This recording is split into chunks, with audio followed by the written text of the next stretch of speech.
Hello guys, আসসালামু আলাইকুম। Myself মেহেদি রেহান। তো আজকে আমরা একটা পেনাল্টি ম্যাচ খেলতে যাচ্ছি। তো আমি দরকার হচ্ছে এখান থেকে সাউথ আমেরিকার একটি আর্জেন্টিনা নেই, আর ওদের টিমকে আমি ইন্ডিয়া দিয়ে দিই, তাহলে ভালো হয়। ইন্ডিয়া আর আর্জেন্টিনা খেলবো।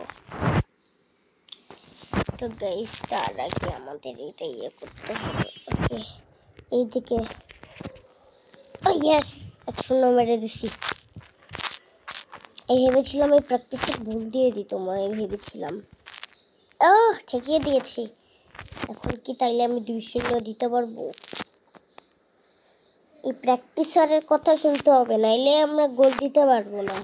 এই প্র্যাকটিসের কথাই শোনার লাগে, প্র্যাকটিসারের কথা। কে এইদিকে তো এখন মনে ঠেকাইতে পারবো না। ঠেকাইতে পারবো না বলেছিলাম। আমাকে এখন এইদিকে মারতে হবে।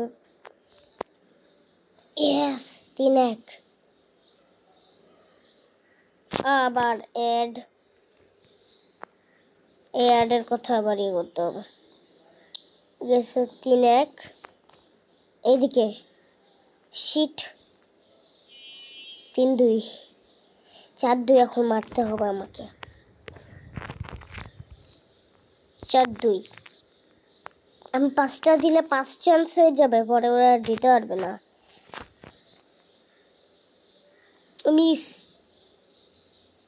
তো গাইস, ফাইনালি আমি জিতে গিয়েছি। তোমাদের যদি এই ভিডিওটা ভালো লাগে, প্লিজ গাইস তোমাদের সাবস্ক্রাইব করার জন্য। আমার ভিডিওটা অনেক কষ্ট করতে হয় ভিডিও বানানোর জন্য। প্লিজ গাইস, ভিডিওটি ভালো লাগলে চ্যানেলটি সাবস্ক্রাইব করে দিও, আর কমেন্টে তোমার হাইট বলে দিও এই ভিডিওটি ভালো লাগলে। Good bye.